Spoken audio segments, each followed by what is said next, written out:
Bonsoir à tous, bienvenue dans votre émission La Réunion Lula. On va parler de la conférence d'Émile. On va aborder avec Georges Harriman l'identité réunionnaise. C'est la conférence d'Émile.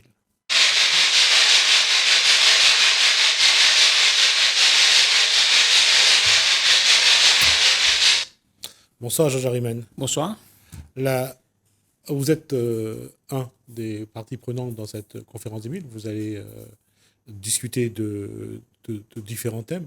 Est-ce que cette conférence, d'abord pour vous, c'est quelque chose que vous trouvez que le moment est venu que le Réunionnais il parle de lui et il parle d'un projet pour la Réunion? Ah oui, oui. Pour moi, j'ai hâte de voir que ça se mette en place, qu'on aura un véritable débat sur la Réunion en question. Parce que moi, j'ai l'impression que jusqu'à maintenant, 40-50 ans, on traite les conséquences, mais pas les causes. Et j'ai envie de dire, en tant que citoyen engagé dans la lutte, dire à mes collègues, amis réunionnais, qu'il faut arrêter d'accuser les autres de nos malheurs. Nous sommes responsables de ce qui nous arrive aussi. C'est nous qui laissons les autres nous dominer. Et c'est pour ça que pour moi, il est important que l'identité créole réunionnaise, je précise bien réunionnais, soit remis en petit à terre. À votre avis, Georges Harriman, quoi il peut expliquer le fait que depuis des décennies, nous attendons que c'est Paris, il dit à nous ce que nous devons faire? Moi, j'ai résolu la question en une phrase. C'est-à-dire que jusqu'à maintenant, ça se passe comme ça. La main qui donne, c'est la main qui ordonne. Donc, si la France donne un aide financière, le pognon à la Réunion, ben c'est lui qui décide. Et donc, s'il n'y a que des gens qui obéissent. Oui, mais quand on fait un peu, on regarde un peu ce qui s'est passé depuis les années 60 à aujourd'hui, en 60 ans, on a quand même des élus qui sont dociles, qui obéissent, qui n'essayent pas d'imposer, qui n'essayent pas de dire voilà ce que nous voulons. Ça aussi, c'est un problème. C'est grave ce problème parce qu'on le ressent tous les jours. La politique ne s'occupe pas de la culture. La culture ne s'occupe pas de la politique. Le seul entente qu'ils ont entre eux, c'est une subvention. On va t'amuser, une subvention, on va t'amuser, fais-moi un gala, fais-moi un concert. Et ça tue toute volonté. Mais sur les autres niveaux, pareil, que ce soit au niveau économique, agricole, on attend que le Paris définit, mais la Réunion, pas seulement les politiques, mais les Réunionnais de manière générale, ils attendent toujours que ça vient de Paris. On ne peut pas décider, nous, de quoi on a besoin. On ne peut pas essayer de dire on fait un projet pour la Réunion. C'est ça pour moi la conférence de 2000 va de définir, doit arriver à définir demain matin de chez nous, de prendre comme les autres d'hommes le font. Ils décident, ils se réunissent, ils en parlent. Et la Réunion, on a l'impression que parler d'identité réunionnaise, c'est offenser des gens. C'est être raciste, séparatiste ou bien autonomie. Alors que pour moi, l'identité créole, réunionnaise, c'est une affaire, pour moi, si le créole prend conscience vraiment de son identité, ben, il laisserait moins humilié, moins piétiné.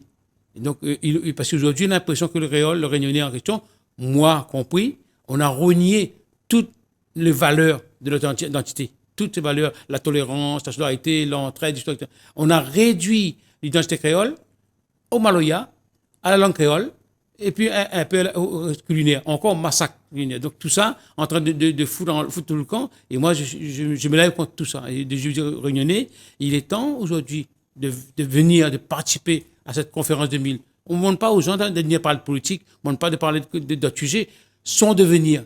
Et où est sa place chez nous? Qui ça il est? C'est ça qu'on veut dire. Mais le problème, Georges Harriman, c'est que quand on regarde, c'est notre identité déjà nous pose un problème. Entre le Yab, entre le Zarabe, le Malba, le Kaf, le Maoré, le Malgache, le Comorien. C'est pour ça que nous n'arrivons pas aujourd'hui à dire que nous sommes un peuple, que nous toutes les avec, et que nous devons se serrer les coudes. Ça, je t'ai précisé que l'identité créole réunionnaise, c'est pour ça que j'ai dit ça, parce que notre identité, on l'a construit, on l'a façonnée avec plusieurs origines, dont l'Afrique, l'Inde, l'Asie. Il faut le dire, il faut le rappeler que la Réunion... Il y a l'Europe également. Non, justement, j'allais dire, le peuple de la Réunion n'a pas été conçu par les Européens. Hein. Les Européens faisaient partie de ceux qui étaient plutôt tout à fait. esclavagistes. Oui, mais l'Europe a quand même contribué a quand même participé à la construction du peuple, de l'identité réunionnaise. Non, moi, Si, parce que si on prend, si je parle du peuplement. Hein. Si on prend les Yab, ce sont les métropolitains qui sont arrivés à La Réunion. Longtemps après nous. Non, pas longtemps après. Et on l'a fait venir parce qu'on les a ramassés sur le trottoir, dans les hôpitaux, dans les prisons. On les a envoyés ici pour les punir. C'était pas des Français non, de qualité. Je veux dire, c'était pas des barons, des marquis ou des. Non, c'était des gens qui étaient plus des clochards, des gens qui n'avaient pas de valeur pour la société française. Mais eux, ils sont quand même métropolitains. Pour ça, je dis qu'ils font quand même partie de la... Peut-être, si vous voulez, une petite partie intégrale. Mais moi, dans l'espoir que je connais de la Réunion, l'histoire de la Réunion, je sais que c'est les Africains, les Indiens et de l'Asie qui ont peuplé de la Réunion. Oui, mais on ne peut pas... Je ne vois pas comment on peut écarter les Européens de l'identité réunionnaise. J'ai dit qu'ils étaient là aussi, mais dans une position différente. D'accord. Mais aujourd'hui, quand on regarde cet ensemble-là, a quand même construit l'identité réunionnaise. Oui, justement, la façon, c'est une identité à part. C'est une identité qui, grâce à ça, on en a cette richesse qu'on a pu créer entre nous, la langue, tout ça qu'on a mis entre nous. Et ça, cette identité-là est en train d'être bafouée, d'être vraiment écrasée, oui, piétinée. C'est nous qui le faisons. C'est pas seulement les autres. Parce que le premier à se renier, c'est le Réunionnais qui se réunit. Pourquoi qui se renie. Parce que le Réunionnais a trop tendance à faire le singe, à toujours vouloir copier de ce qui vient de l'Occident, sans prendre en compte que ce qui arrive aujourd'hui peut de matin causer des problèmes. Et ça dit, si on est aujourd'hui dans une situation pareille, c'est parce que, comme je disais tout à l'heure, c'est qu'on traite toujours les conséquences, c'est comme ça. On oublie de voir l'école. Il faut que l'école va au plus profond de lui-même pour voir sa véritable nature, sa véritable identité. Et c'est là qu'il va comprendre demain que la vie n'est pas comme il voit. On n'est pas dans la mondialisation. On est un peuple qui est vraiment à part. Je ne dirais pas opprimé, mais au moins carrément à part. Parce qu'aujourd'hui, c'est ce que je vous disais tout à l'heure que les gens arrivent de n'importe quoi. C'est pareil. Aujourd'hui, on continue à faire comme ça. Tout ce qui ne va pas en métropole, ce qui ne va pas dans le pays, on envoie à la Réunion. Quelqu'un qui est un délinquant dans un pays maghreb, ben ça y est, il rentre en France, on envoie à la Réunion.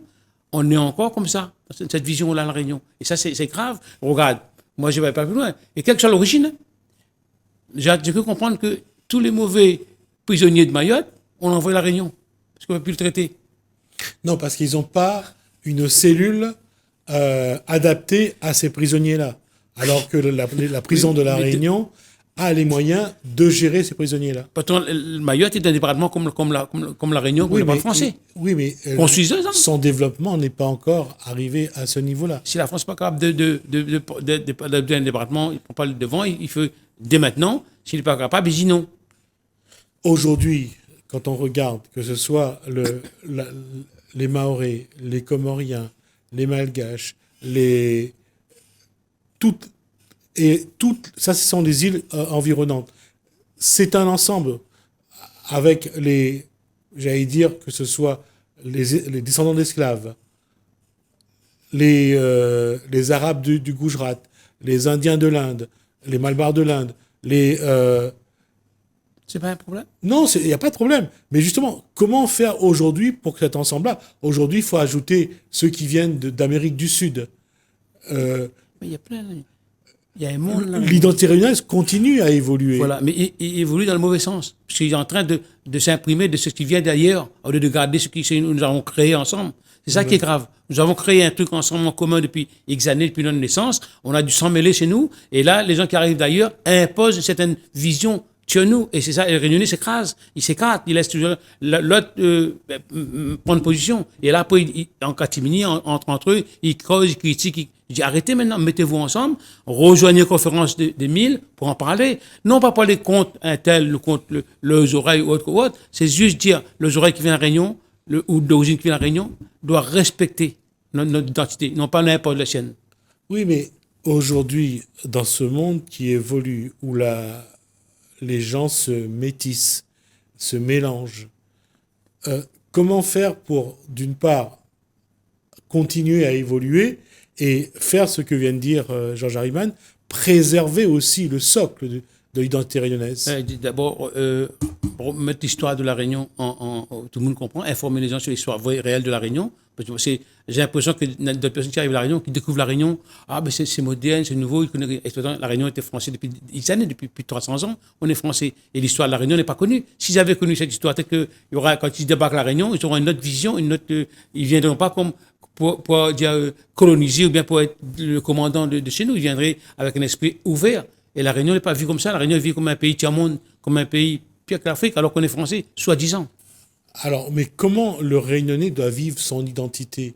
Comment le Réunionnais doit s'imposer avec toutes ses racines des îles environnantes, que ce soit de ceux qui sont venus d'Asie, d'Europe, d'Afrique? Comment faire pour que on élève notre identité? D'abord, faire évoluer sa mentalité.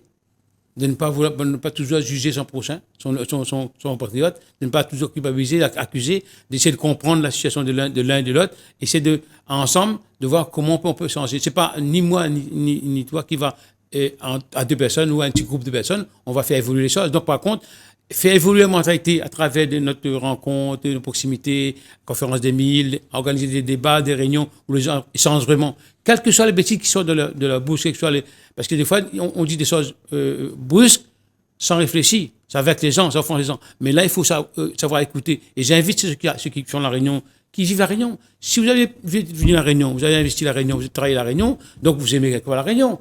Alors, si vous aimez la Réunion, prenez conscience que demain matin, il ne faut pas laisser pourrir. Il faut, avec les Réunionnais, l'aider à monter et non pas l'écraser et puis dire c'est nous qui payons, c'est notre pays, on est français, on vient là, c'est nous qui commandons. C'est fini ça. Quelle doit être la démarche lors de cette conférence des Milles? Parce que le Réunionnais, comment il doit se regarder d'abord lui? Comment il doit se dire je suis Réunionnais, Millet Réunionnais, il doit être comme ça? Il faut qu'il sorte de sa posture d'homme parce qu'il a eu un petit niveau d'intelligence un peu plus haut, ou bien il a eu un poste un peu important par rapport à ses collègues, sorte de cette posture de supériorité, descendre à la matière égale aux autres Réunionnais. Dire que si nous on est Réunionnais, donc ce que partagent ces gens-là, c'est mon sang, mêlé, il faut que je travaille avec eux. Non pas dire parce que j'ai un poste ou j'ai un petit diplôme en plus, je suis monsieur Intel, et lui, bon, ce n'est rien, c'est que des épaves. Et j'ai même entendu dans des radios parfois, j'ai honte d'être Réunionnais. Mais pourtant, que tu as honte, tu es né Réunionnais, tu crèveras Réunionnais, mais allez, fais ce que tu veux. Mais dire ça, c'est déjà un mépris, un déni de soi-même. Mais malgré tout, aujourd'hui, justement, ce respect de soi, mais aussi le respect des autres. Ben oui, si on se pense à ça, hein, évident. Quand on regarde comment parfois se comportent certaines personnes par rapport à d'autres personnes, on ne peut pas dire qu'on respecte. Ben, c'est ça. Et ça, c'est en train de disparaître. Tout ça est en train de disparaître parce que moins on accuse les autres, on juge, on culpabilise, on stigmatise. Et ça, c'est en train de foutre le camp. Et si on ne ressaisit pas maintenant, à travers la conférence de Milles, de ce problème-là, parce que on va vraiment vers un truc régression sociale totale.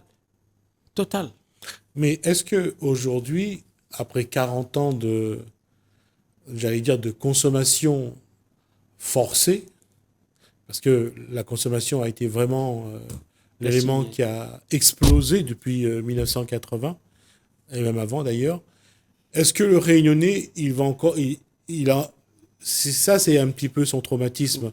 C'est la misère, mange patate, manioc. Briser d'abord la scène de l'aliénation. On est aliéné. Donc, c'est pas consommation. Consommation, c'est un des facteurs, une des conséquences. Mais il y a l'assimilation, l'aliénation qui a été mise en place depuis 40 ans. Il faudrait arriver à briser ces scènes-là pour pouvoir sortir de...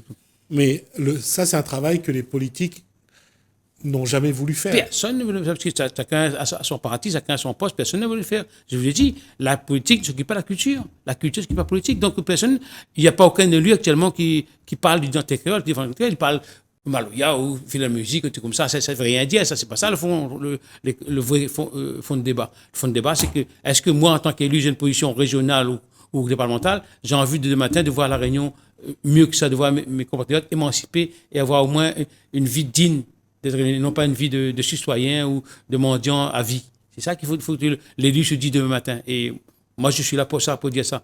Non pas pour accuser quoi que ce soit, mais pour dire que si on veut que ça avance demain, il est temps qu'on prenne une table. Et j'ai toujours dit, on est trop spécialiste à travers les antennes, à travers les... on connaît tout. Alors, au fond, on ne connaît rien du tout. L'histoire même de la Réunion, on ne connaît pas. Je me suis rendu compte il n'y a pas longtemps, et j'ai discuté avec quelqu'un, il ne savait pas c'est quoi la définition de CFA. Alors qu'il a servi cet argent de CFA, il a 50 ans et 40 ans, il a servi, il a utilisé. Il vient d'apprendre aujourd'hui que CFA veut dire colonie française africaine. Et il ne savait pas. Vous vous rendez compte à quel niveau là on fait quelque chose, on fait des trucs qu'on ne connaît pas. Moi non plus, je ne le savais pas. Ah ben, donc, tu vois, donc on est mal informé, on est mal, le truc, on ne connaît pas vraiment notre histoire. Alors, pour moi, le CFA, c'était important. Quand le CFA a disparu, c'est là que le problème de la Réunion a commencé. Parce que c'est là qu'on a passé au franc, après on a passé à l'Europe, et c'est là qu'il y a eu la misère qui en découlait. Le CFA, c'était comme une monnaie qui garantissait les relations le sud, l'Afrique, tout ça. Ça ne pouvait pas changer avec Moscou, ni avec les Américains. On nous a rentré dans un cadre de mondialisation. On a mis là-dedans, on dit voilà, maintenant, l'euro, et l'euro, voilà la misère. Et c'est pas fini, hein. On va régresser davantage si la conférence de 2000 n'est pas en place vite pour pouvoir traiter les causes qui nous enterrent, qui nous mettent dans l'agonie. Et je crois que ça va s'aggraver. Hein. Oui, mais il y a une étape, un obstacle que chaque Réunionnaise, chaque Réunionnais doit franchir, c'est qui s'amidait. Oui. Et aujourd'hui, surtout au sortir de 2020, du Covid, beaucoup ont remis en cause leur identité, ont remis en cause des valeurs, ont remis en cause la Réunion et son évolution.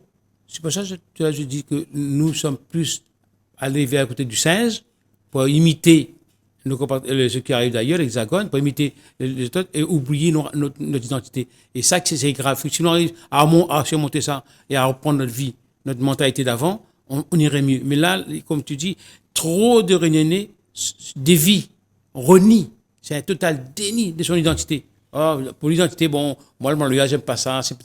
Moi, j'aime pas le... Il faut pas que ceux qui sont communicants comme moi se braquent aussi. La langue créole, Maloya. Ou la culinaire. On n'a pas besoin que tous les jours on monte à la télé ou quelque chose. Ah, comment faire graille poisson, graille volaille, c'est comme ça. Ça, on le sait ça. Peut-être faire des débats avec des citoyens, inviter des citoyens lambda et dire comment vous voyez demain. Quel est votre même s'ils disent des trucs. Oui, mais est-ce que la question aujourd'hui, c'est pas que chaque Réunionnaise et chaque Réunionnais, c'est pas la question, qui s'amidait? Ben, pour poser la question, il peut discuter. Il faut donner la voix à ce personnage de Réunionnais-là. L'occasion, comme aujourd'hui, on le fait. On prend la parole, on peut être entendu par un ou deux de Réunionnais qui écoutent, même si c'est 10 ou un, peu importe, mais qui va peut-être de matin réfléchir. Mais s'il n'a pas la parole, on le muselle et dans un coin, bon, on ne sait pas compte de lui, il est un résidu de société, il ne pourra jamais avancer. Et c'est ça qui fait la frustration. Des fois, qu'il y a la violence à la Réunion, c'est ça, ils ont trop sur la patate. En plus, problème économique, problème financier, problème professionnel, et tout ça fait un tout. Et de matin, la rage. Moi, j'ai dit dernièrement, un Réunionnais, on le reconnaît quand il est en colère. C'est là qu'on ressent vraiment la haine qu'il a en lui, qui déballe. Il ne voit plus rien, quoi. Il voit plus la justice, il ne voit plus rien, il est en colère. Et là, on voit un vrai Réunionnais. S'il pouvait rester comme ça, au moins, dans sa vie normale, sans être en colère et être en colère contre sa situation, c'était bien, ça aurait été bien. Dernière question, Georges Ayman. Quel Réunionnais ou pense ou Léo? Moi, c'est un Réunionnais engagé, un Réunionnais qui refuse la fatalité, qui ne croit pas à ce qu'on raconte, qui veut apporter le contraire, qui cherche une autre méthode politique. Quand je dis notre méthode politique, je ne dis pas que il faut donner à la Réunion l'indépendance, l'autonomie. Non, je dis une autre méthode politique pour que demain la Réunion aille mieux. Moi, je cherche à aider mes compatriotes. C'est vrai que ma position à moi, c'est apporter une petite contribution à mon niveau à la société. Mais si tout le monde faisait comme moi avec cette volonté-là, peut-être qu'on avancerait mieux, mais sans vouloir juger les autres, sans vouloir stigmatiser les autres. Et je ne mange pas de ce pain-là. Donc, je dis, moi, je suis un Réunionnais très engagé, et je resterai engagé, libre, sans vouloir avoir sur moi un parti ou un monsieur X ou Z qui me dirige. Je suis libre, je vais agir libre, et dommage que la Réunion, il manque cette liberté-là. Vous avez beaucoup de gens qui se disent libres, mais en fin de compte, ils sont envoyés, ils sont là, ils cherchent une place, ils cherchent un petit contrat, et c'est ça qui fait notre malheur. Au début, on est militant, on voit tout le monde, on veut bousculer tout le monde. Alors, demain, on se rend d'avis parce qu'on a rencontré M. Intel, il m'a dit qu'il va me donner un poste, il va me donner une petite subvention, c'est bon, j'arrête là, quoi. Et ça, c'est dommage. Et moi, ça ne marche pas. Je refuse tout ça. Donc, s'il faut militer, arrêter sans rien de matin, reste nul sur le trottoir, sur ce trottoir. C'est pas important. Mais je suis engagé à que demain matin, il y a une nouvelle méthode politique, il y a une nouvelle vie et que les Réunionnais soient émancipés à La Réunion. Merci, Georges Harriman, pour ces informations, pour cet échange en tout cas. Merci à vous de nous avoir suivis. Merci Hélène, merci François. Je vous dis à bientôt.